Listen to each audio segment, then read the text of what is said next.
Why does it seem like our appetite grows three sizes during the holidays, just like the Grinch's heart? Bob, we have got to have a conversation about this because it's just getting nuts with the appetite.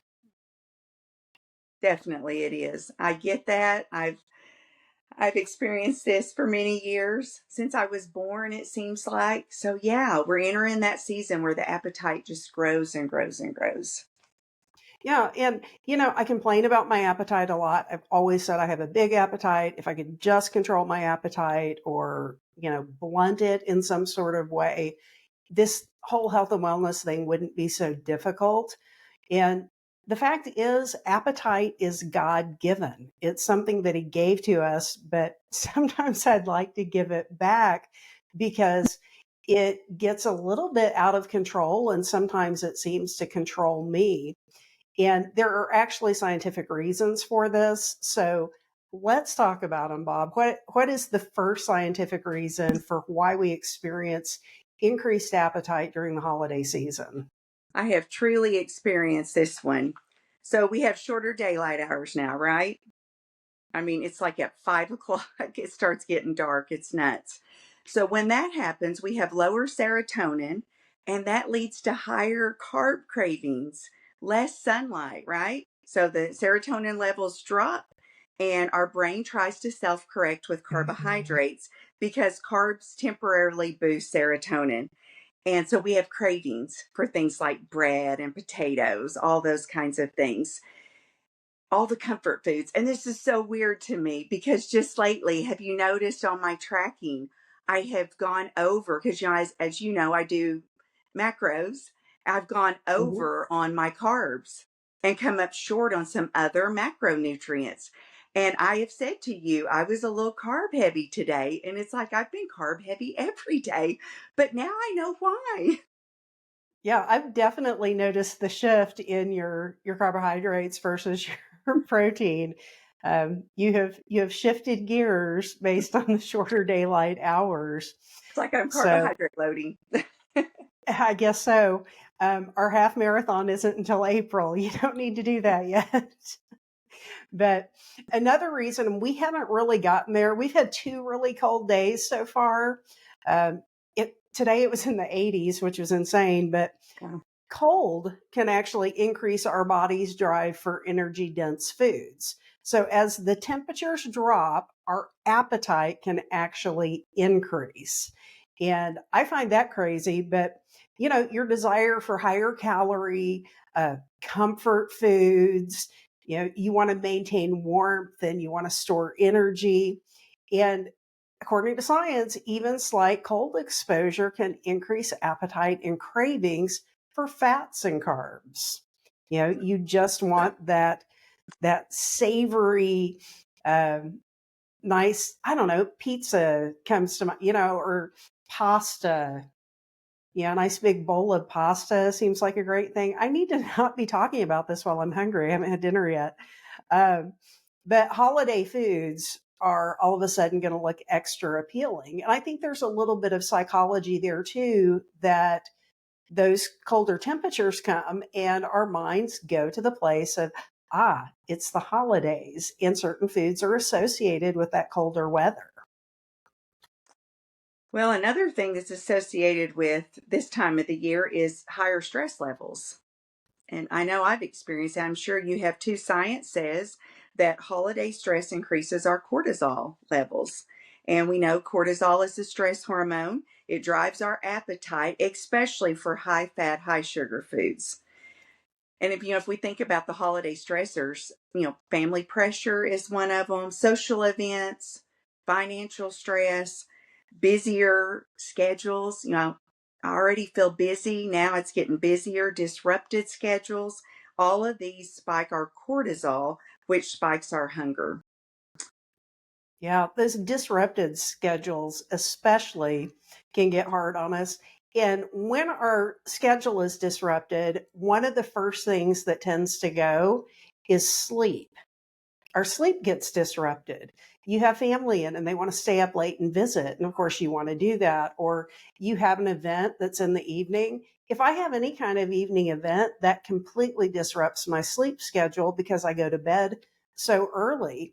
And so the late nights, the parties, if you're traveling, you've got those house guests, you've got extra sugar that amps you up, um, or any kind of change in your schedule, it's going to reduce the sleep quality potential, the sleep duration. And when you don't get enough sleep, your hormones get messed up. So ghrelin increases. Ghrelin is that little gremlin that makes you hungrier. And that's how I always remember which is which. I'm just like, oh, it's the ghrelin gremlin. But your body also lowers leptin, which is your fullness hormone. And all of this is tied to sleep. Plus, um, just your impulse control is less if you haven't slept. And I don't do well if I don't get enough sleep. I have a really difficult time functioning during the day for many reasons, but one of the big ones is that appetite increase. If you don't sleep, your body is going to drive you to get energy through a different means, and food is energy. So you're going to feel hungrier and less satisfied and just be all messed up if you don't get enough sleep. Have you noticed that holiday foods just taste so special? It's a scientific fact that they are engineered for hyperpalatability. I mean, think about the things they're loaded with, Kim. They're loaded with sugar, with fat, with salt. How about memories? Oh, Social. yeah. When I think about foods that are high in sugar and fat and that sort of thing, I think about those little Debbie Christmas trees. I Because, was those are talking just, about this today. Yeah. well, I don't think I've shared this with you, but yesterday when Dale and I ate, I mentioned we ate at the Southern Belle. The girl offered us dessert, and Dale was like, well, what do you have? And she said peanut butter pie, and she said, I have a Christmas tree cheesecake and some other things as well. And so we started asking about this Christmas tree cheesecake. She said, we can't keep it on hand, people buy it like crazy. She said, we have one slice right now, do you want to see it? And I was like, sure, let us see it. She brought it out. It was about that tall, I kid you not. The cheesecake filling looked very dense, and it had chunks of the Christmas trees in it. And the slice was big enough that on top of it was the Christmas tree. Oh, wow. It was beautiful. And I told my granddaughters about it today, and they were like, you ate it, right? Y'all shared something? And I said, we did not. I think we shocked that girl when we turned it down. But you and I both know the combination of the things I just shared, it hijacks the brain's dopamine system and will override our normal stop signals. And that means that when we're technically full, we still want more. Yeah. I There's act like a always crack more, addict. right? There is always more. I act like a total crack addict when this happens. I mean, there are Same. certain foods that I can have a couple bites and be okay. But if I go past a certain point, I just lose my mind. It it like overrides everything when it comes to my appetite. So I definitely have to pay attention to this during the holidays. Also, have to pay attention to environmental cues. You had an environmental cue yesterday. You were out eating, just kind of celebrating, having a day date, as you call them, and so you were in a different situation that kind of can prompt eating. Oh, and it's the holiday season, and oh, look, it's the special Christmas tree cheesecake. Like, you just get confronted with those in those different environmental, those social kind of situations that hijack you a little bit. But smells, colors, music. The first time you hear a Christmas song, I don't know, is it just me or does it start you thinking about all of the Christmas food? I guess with us, all roads lead to food. And anybody who's struggled for decades like us understands, but decorations start coming out. That can trigger it. Memories. I was sent some old photos from Facebook. They remind me of photos, and some of them had some Christmas stuff in it already from years past. but they all stimulate the appetite center in the brain. Just smelling cinnamon. There's a reason that grocery stores put those cinnamon pine cones at the front door because it makes you want to bake. Or at least it makes me want to bake. It makes me want to eat a cinnamon roll. It makes me want to have those comfort foods. And it's just simply the environment that's triggering it. And it overrides biological hunger. It doesn't matter if I'm physically hungry. If somebody said, "Do you want a cinnamon roll?" or "Are you hungry for a cinnamon roll?" I'd go, "What's hunger have to do with it? I want a cinnamon roll." Absolutely. So we've got to pay attention to the environment that we're in because that really can trigger our hunger. And think about all the traditions that we have this time of the year, nostalgia, all those activate reward pathways. And our brain will associate certain foods with things like family. I mean, I've never had your mom's divinity, but I already associate divinity at Christmas with your mom. And I think of your mom's Christmas cookies. Yes, she always made those. They were so special, and we try to recreate them because it reminds us of mom, Nana. Also, our brain associates certain foods with comfort, with our childhood, all those years of growing up, with connection. And those cues activate dopamine, which increases our desire whether we're hungry or not. So even if you don't love fudge, your brain loves the memory of it, Oh, but I right? love fudge. I think you can My- speak to that. I can. I definitely love fudge. There is not a time when I'm like, no, no fudge. If there's fudge, I want the fudge. But one thing that I don't have a problem with, but that some people, it might be a reason for increasing appetite. A lot of times during the holidays, there's a lot of drinking that occurs. A lot of wine, beer, mixed drinks, eggnog that's spiked a little bit, maybe. But alcohol actually increases physical hunger. So for me, that's enough of a reason to say, nope, not going to do it. But I'm just not one to drink my calories anyway. So, but for those who do, just having an awareness that alcohol can increase hunger and appetite is kind of important. Yeah, I'm with you. That's not going to be a problem for me because, like you, I don't like to drink my calories um, either. I mean, we just want to chew them, right? That's right. Another thing I think really affects us this time of the year is less routine. The routines really shifts a whole lot, and that can lead to more hunger and less regulation. Because when we're on our regular schedule, it helps to regulate our appetite. It's like when I'm, going to school every day and in my routine, it's kind of like clockwork in a way. But the holiday season will disrupt our meal timing.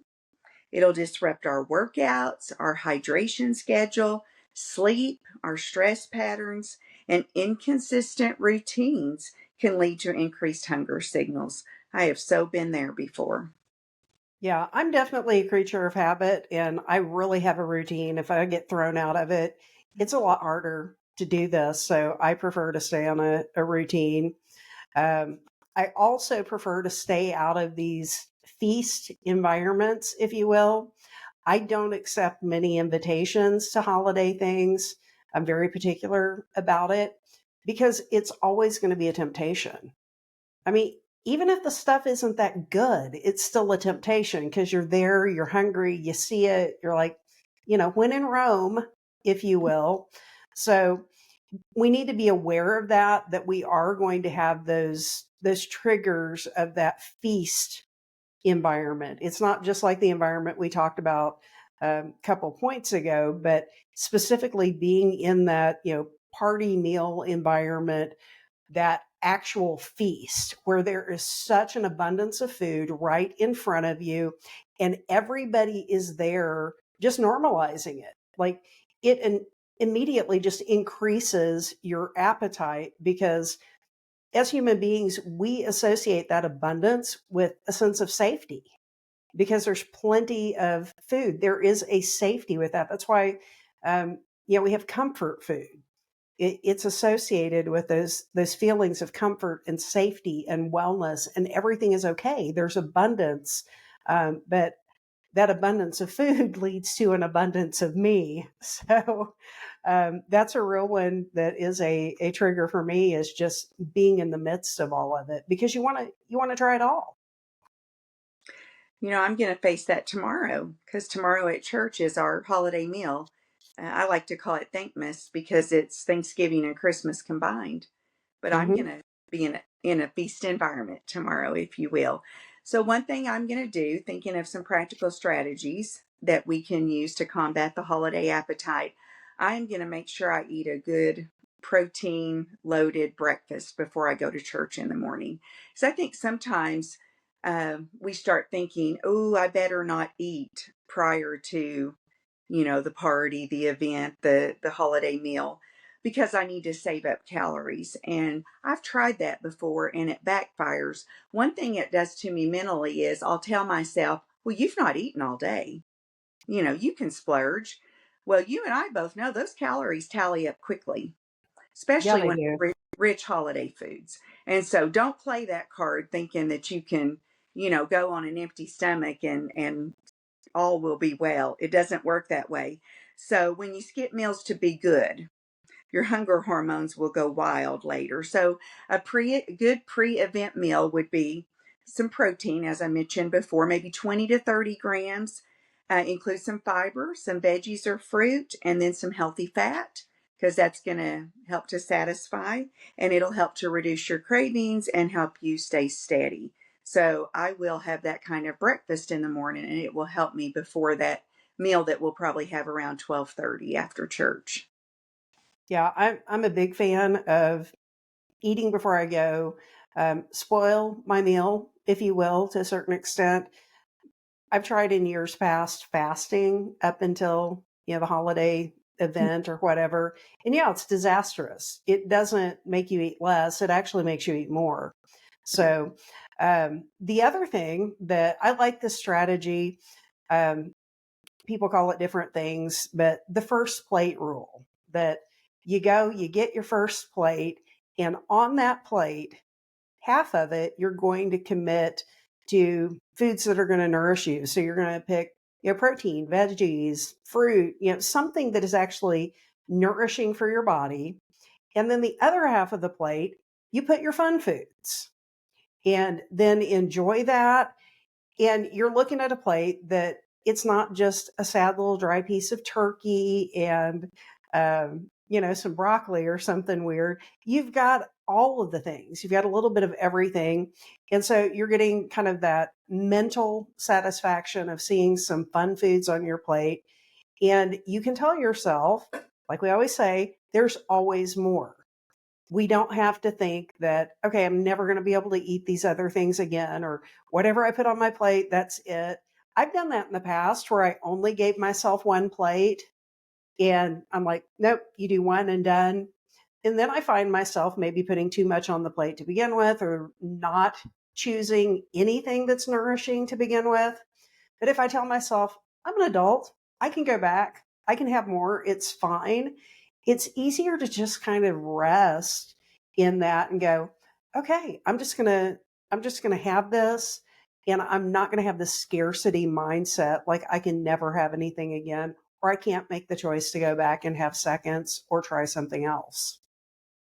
Yeah, I like that. I'm going to use that very strategy tomorrow with the half protein and veggies and then my fun foods. I'll let you know how that goes. Yeah, I Make need a picture. All right, you'll get one, I promise. Another thing that we can do is to really, of course, and you and I know that eating slowly is just important. It really is for digestion, for satisfaction. So you feel like you've had this meal and it's just not like, oh, that was fast, where'd it go kind of thing. But if we can learn to really slow down and savor those first three bites, because the pleasure of food is highest in the first three bites. So we want to really slow down and savor those, the full aroma. I do like to smell my food. I mean, I try not to be awkward with it. Like they'll wonder if I'm going to snort it instead of eat it or We something. both do it. We both do Well, it. it's part of the pleasure, though, right? It It is. really is. And then the texture. Enjoy the texture, the temperature. I like it hot. And We the won't talk about that. yeah, and the flavor.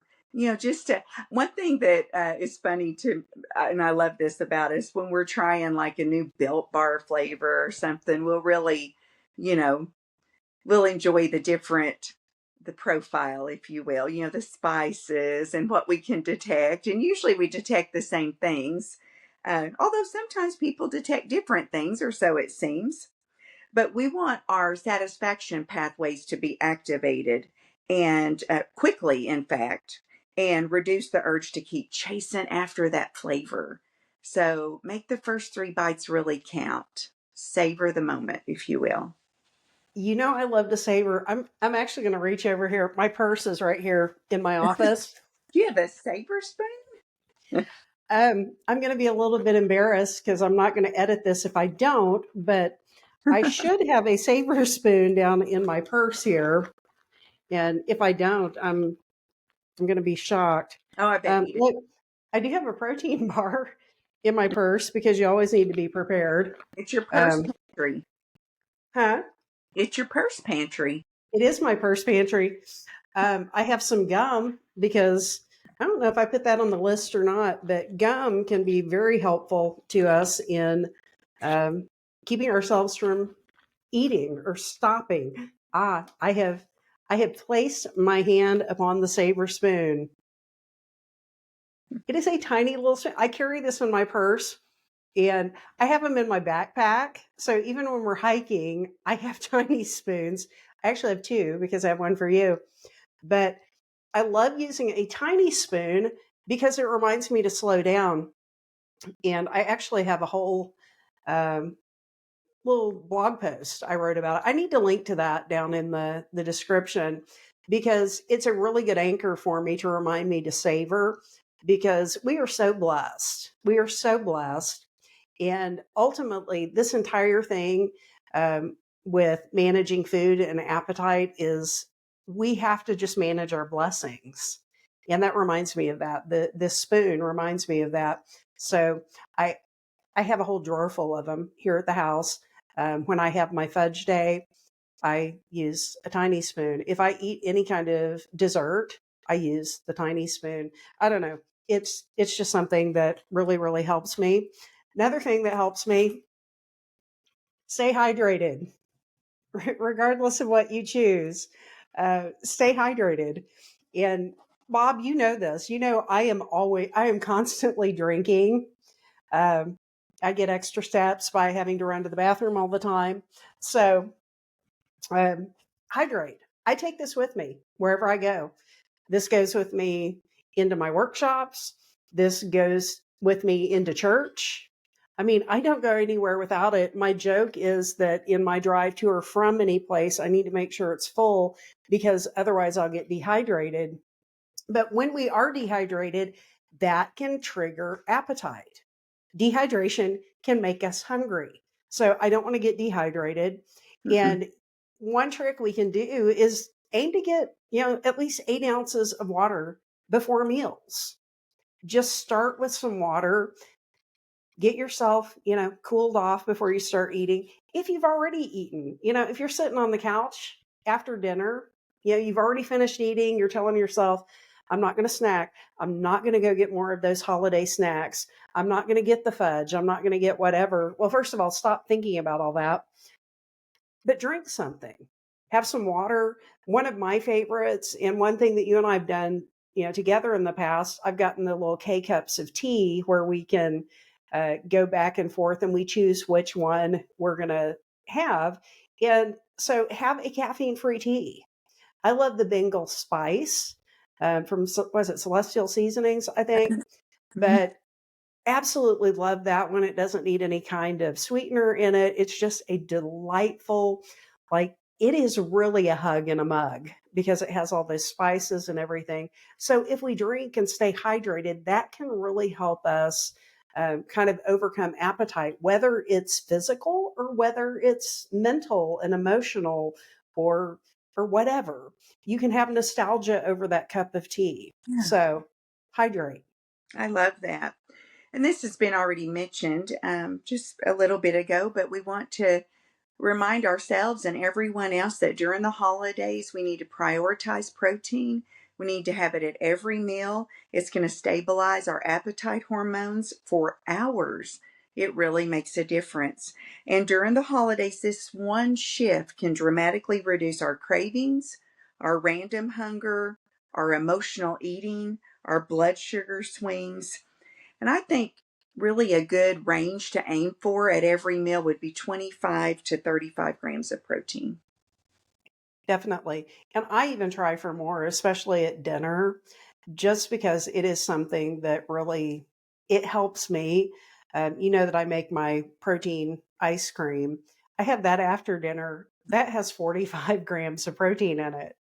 But for me, it's a signal just to stop eating. And we already talked about how appetite can actually be increased by um, not having enough sleep. So, a good trick, good tip would be to not let yourself get too tired. Really focus on protecting your sleep during the holidays, even if that means taking a short little nap or just resting. But if you're actually physically tired, if you're, didn't get a good night's sleep, you can reasonably expect that if you've already eaten and you're finding yourself really snacky, that maybe the hunger is stemming from being fatigued, and just close your eyes, just rest for a little bit. And I wrote down a funny little quote: if I feel snacky, I might need some sleep before I need some food. Mm, Put it on a post-it note.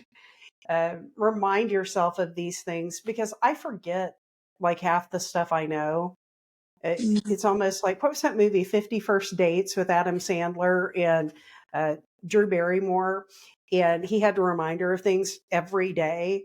I feel like I'm that way sometimes, because you and I both have all of this knowledge. We don't have a knowledge problem. We could have a PhD in this stuff. We have an application problem sometimes. And sometimes we do the right thing, but we're still kind of suffering through, the hunger or whatever, the mental appetite. So, um, put post-it notes up. Remind yourself of the things. Keep them in front of your eyes. I have scripture on my bathroom mirror. I need to be reminded of things. I don't know. Maybe it's just me.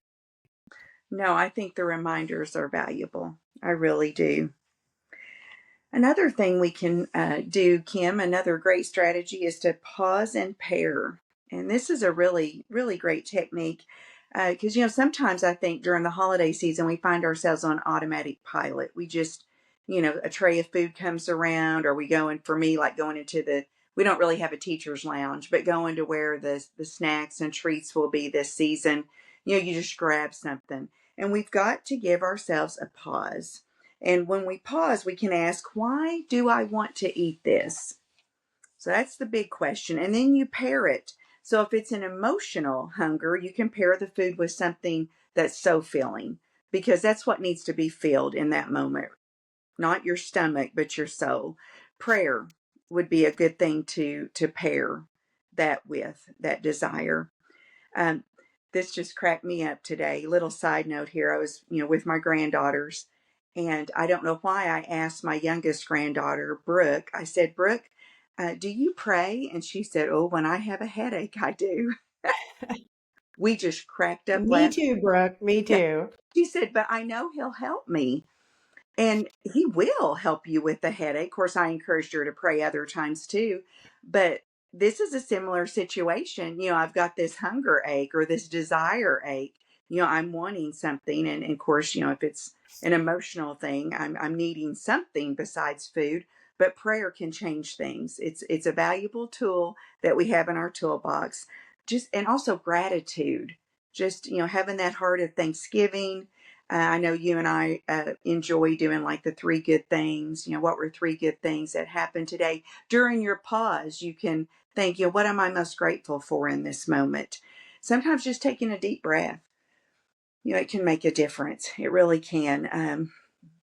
It really helps us to let some emotion go, some stress go, just having a moment alone. And sometimes during the holiday season, it's hard to have a moment alone because we're being pulled so many different directions. This doesn't remove the food, but it removes the emotional fog around the appetite. So always pause and pair. Yeah, this is a hard one for me because sometimes I just want to eat the thing and I really don't want to do the work to get myself to not do the thing, you know? So I'm going to have to work on that one this holiday season. And one of the things that really helps me is having anchor foods.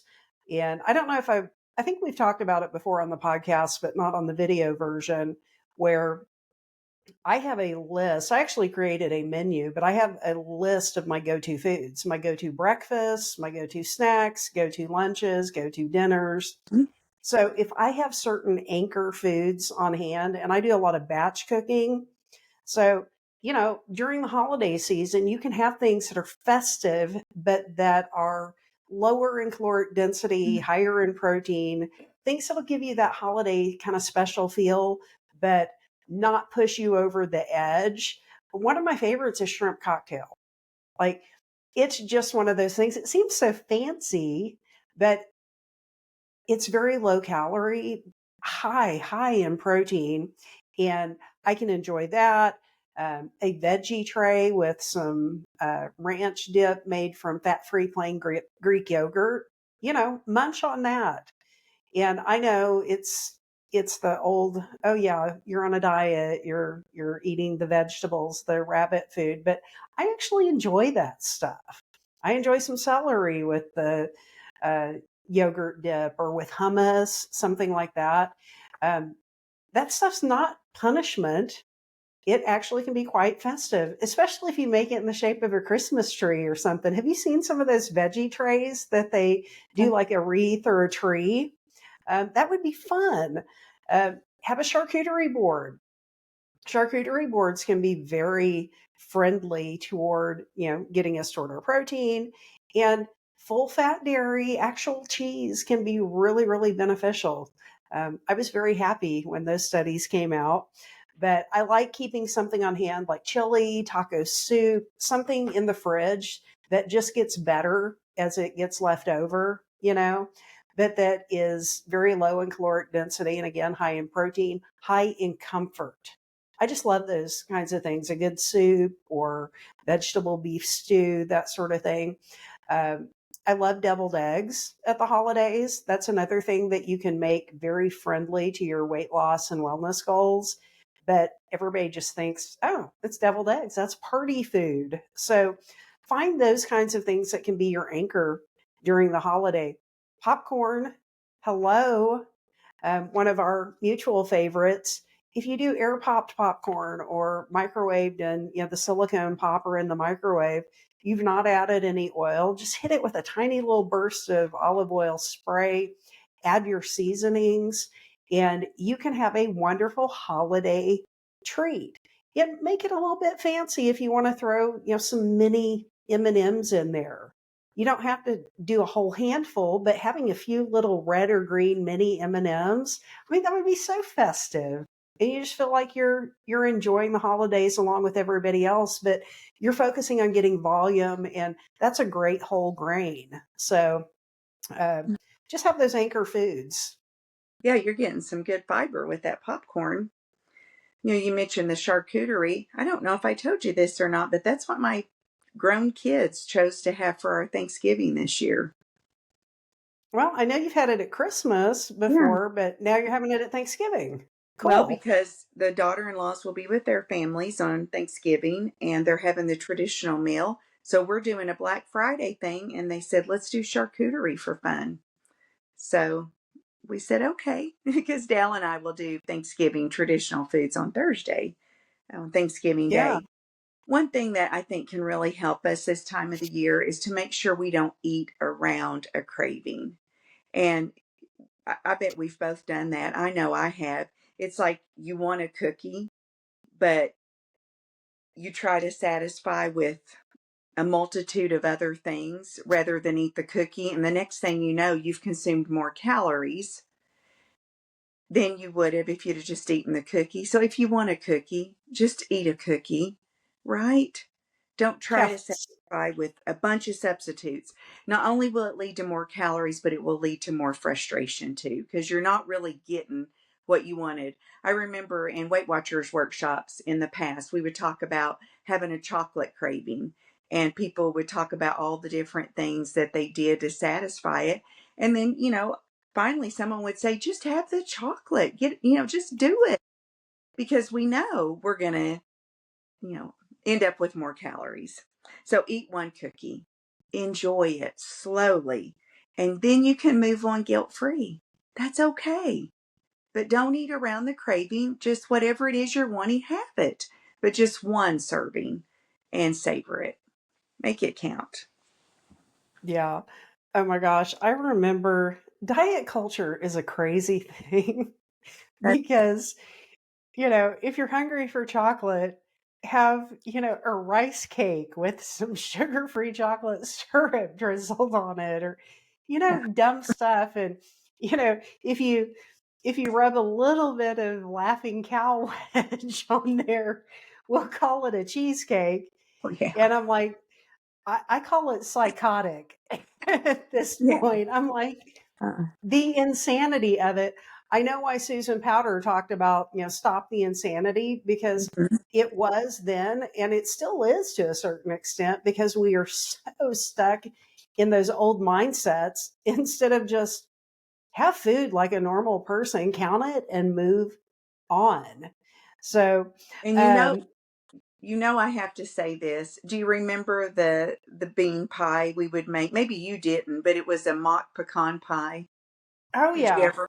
Oh, I know I've probably told you before. My family actually liked it because you would puree the beans and you use some sugar-free maple syrup and you put a few pecans on top just for looks. But I'll never forget the time that Kyle bumped into a whole bean that I didn't get processed very well at all. And he was like, there's a bean in my pie, Mom. I mean, he thought I stubbed my toe or something and got the pot of beans spilled over in the pie. And when I told him that was the main ingredient, he didn't like it anymore. It's like, yeah, really? I'm thankful we could have some pecan pie for real, right? That makes me so tickled. We use beans for everything. Bean pie, black bean brownies. Oh, yeah. It's like, well, and it goes through phases. Right now, you try to make everything out of cottage cheese, Yes. but there was the phase for beans. There was, there have been phases for everything that, we had a cauliflower phase. We're still kind of overlapping with the cauliflower and the cottage cheese. Now, if you could come up with a recipe that used cauliflower, cottage cheese, and beans, we would go viral. But yeah, it's goofy, some of the stuff we do. But um, if we will just, like you said, have one. And if you wind up going over, you don't have to freak out about it, but set kind of an after meal ritual. I showed you that I have my gum. So if I'm going to a holiday party and I know I'm going to be away from the house, I'll use gum as kind of it's my sign to stop. Here's your sign, stop eating, get that minty flavor. And of course, I've always joked, I'm like, this doesn't always work for me because chocolate goes really well with mint, but it's more of it's more of a symbolic thing of, all right, chew the gum, and that reminds me it's almost a contract with myself. When I chew the gum, I'm stopping. I'm committing to myself that I'm going to stop. So have your after meal ritual. You have the tea.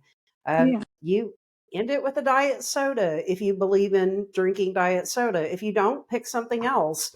Um, but all of these things are just ideas, tools that might be useful. Have a mint or decide, you know what, my end of eating ritual is I'm going to go on a short walk. because we know that walking immediately after a meal helps with our blood sugar regulation, it helps with digestion. There's a reason our grandparents and great grandparents had a custom of going for a walk after a meal. You Yeah. know, these old wives' tales or, things that our grandparents did, we should probably do a lot more of them. So have that after dinner ritual that just kind of signals to your brain, I'm done. I'm not eating anymore.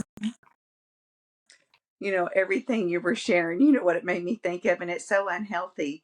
But think about people that they always, in the past, would smoke a cigarette at the end of the meal. Yeah, don't do that.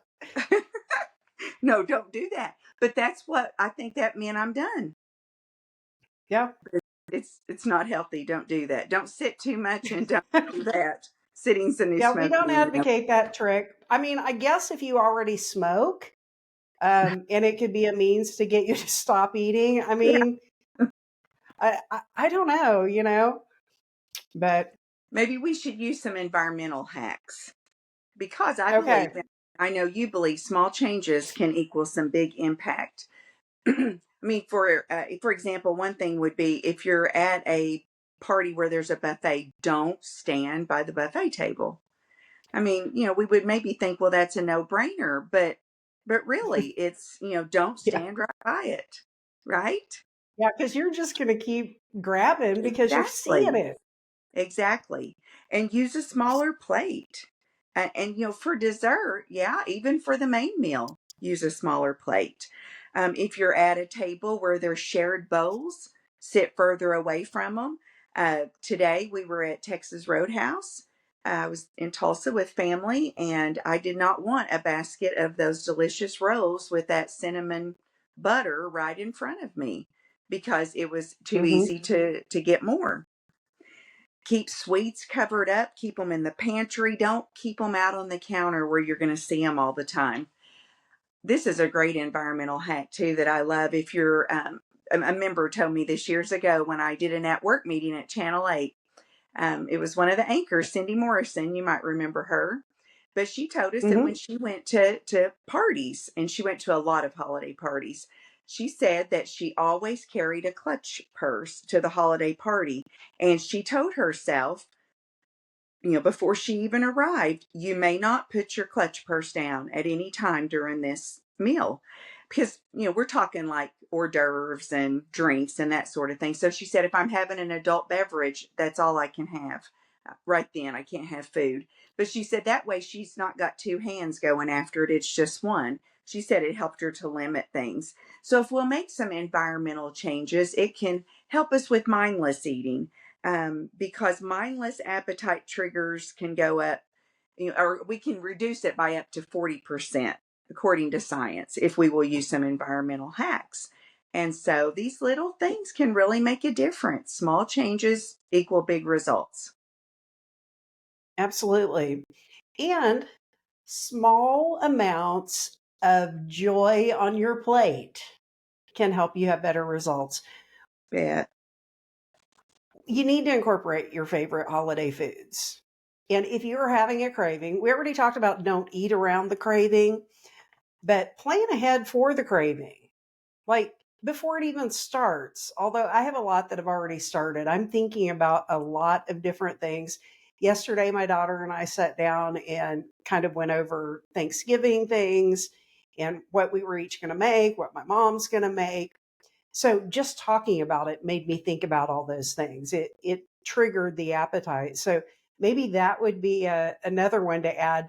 Don't think about the food ahead of time if you can avoid it, but do plan to have a special dessert. Just get it in your mind that I'm going to let myself have things that give me joy that are on my plate. Everything does not have to be healthy all the time. It is okay to sometimes just eat food because it's fun and because it tastes good. And we don't have to suck the joy out of the holiday by, oh, I can't have that. I'm trying to lose weight. Like, I hate that. I'm never doing that again because it really does suck the joy out of life. And it in the past would drive me to binge eat. So you do yourself a favor by learning to interact in a healthy way with these foods. And I know it's hard. I mean, it's easier said than done sometimes. And I have definitely avoided foods sometimes because I'm like, I can't control myself with them. I feel helpless with those foods. But, you already talked about that hyper palatability. Tomorrow morning, I'm going to share donuts with my brother and my parents because he came into town this week or this weekend. And I'm already thinking about how I'm going to handle the donut because I'm irresponsible with donuts, historically speaking. But knowing what your weaknesses are ahead of time and planning, I ordered the donuts based on, okay, I'm limiting myself because there aren't going to be extras, but I am allowing myself to have it. And there are a lot of times that I'd be like, I don't want to have it because I'm afraid of the food. And I'm like, I can't keep being afraid of the food. So you'll be proud of me. I am going to have a donut tomorrow, but I almost didn't go over there. Like, I just almost told my mom, no, I'm not going to come over tomorrow morning, not going to see my brother because of being afraid of the donut. So I don't want to be that person No, anymore. So incorporating joy in the plate and having those comfort items, just practice. I mean, if I eat more than I want to, it doesn't ruin everything. If I go past what I want the limit to be, it's not going to ruin everything. I can reset and start again. So, I am so proud of you because you're going to go have the donut with your brother and your mom and dad. I would have been disappointed actually if you would have said no because of the donut. Because family time is to be cherished and treasured because we never know, how many more opportunities we have with certain ones. I mean, we just don't know. All of us, our days are numbered, not trying to be morbid here, but we got to seize the moment, I think. And so that time is going to be good quality time. I'm glad you're going to go over there. You probably won't have alcohol for breakfast because you're not a drinker and you don't usually have breakfast, but we need to make sure our listeners know no that mimosas.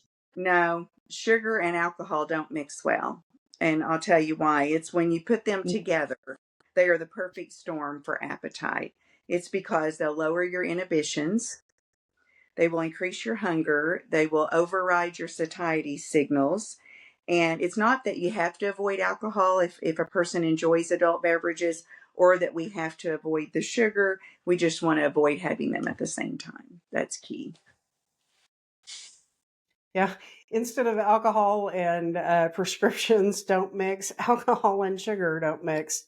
Nope. I guess that's another. I mean, cocktails. A lot of cocktails. It's going to mix both. Mm-hmm. So your eggnog with your rum, or people having margaritas. So I'm going to ask people that I know that tend to have those particular drinks if they Oh, notice an increase in appetite, because I'm genuinely curious. So, another thing, and this is something I do all the time, plan your day after.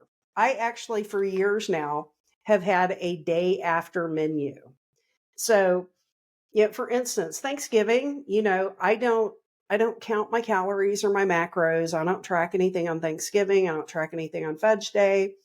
I don't track anything on Christmas Eve or Christmas Day. But I know that the day after the celebration is over, I know what I'm having to eat. And for me personally, I lean into a very high protein, moderate fat, very, very low carb day because for me, that gets my appetite back under control. So my breakfast the next morning is going to be some scrambled eggs. It's going to be some turkey sausage, maybe even a slice of bacon. Uh, I might have some toast on keto bread, but I'm going to keep it very, very low carb so that that sugar monster can get put back to bed. And I found if I let that sugar monster out for more than 2, 3 days in a row, that it makes it a whole lot harder on me to get back to my normal pacing, my normal schedule, my normal eating pattern. So I'm going to have that planned next day. I just know it's going to be low carb, lots of protein, and I lean into that. And after a couple days of holiday eating, I'm ready for it because any amount of sugar at this point, I mean, you and I've talked about it. My heart rate will be up. I'll have a harder time sleeping when I have a lot of sugar.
Well, I lost Dana.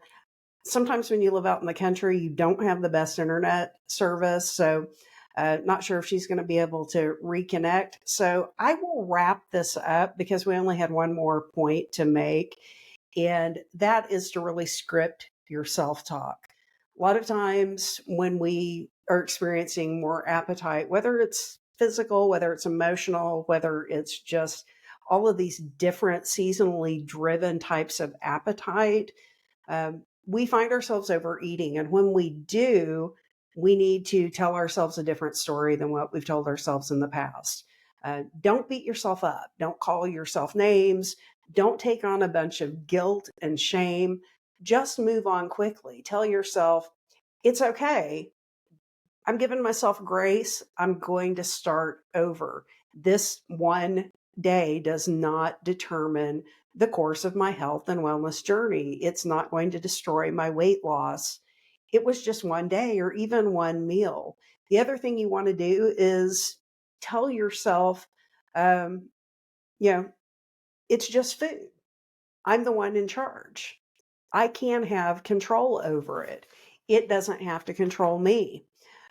Tell yourself I can have this anytime. You know, if you're staring down the pan of fudge and you've already gone back 3 times, um, pause, take that deep breath, remind yourself that you are in control.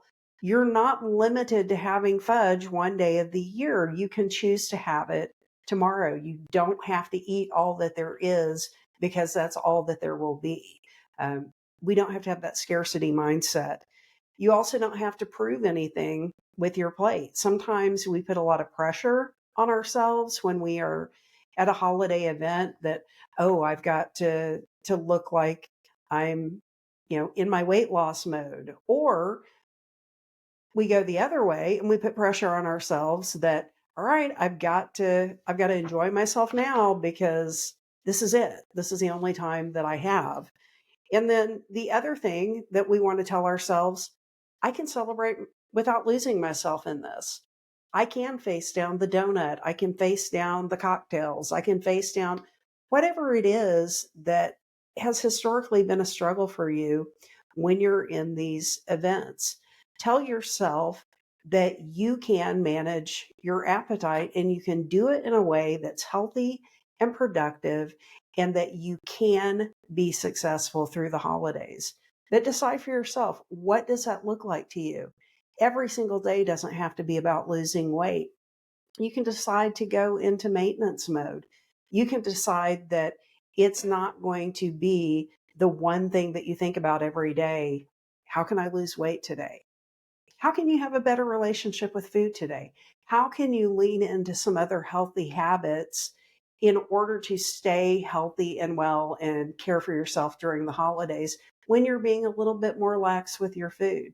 But tell yourself a different story this holiday. Respond to the season with joy, with curiosity, with gratitude, instead of just this fear of how do I manage and tame my appetite? Because you can do it. Oh, you're back. I was finishing up the last point. I told everybody I didn't know if you would be able to jump back in or not. So I figured while I was sitting here, I would talk. Yeah. So I just covered point 15 about, scripting your self talk. Good. And hopefully I will edit this in a way that it, it works out. But now that you are back, let's just maybe each share a story of how this has impacted us personally, appetite, and maybe how we've handled it in the past, or what you feel like is going to be your biggest struggle during the holiday and how you're going to handle it. I'll let you go first. Oh, okay. Because you're like, wait, I need to think about that. Yeah, I just Um, got here. you just got here. It was Yeah. like a Uno reverse card that you just played on me. Well, I was already sharing when your internet connection kind of kicked out and we lost you.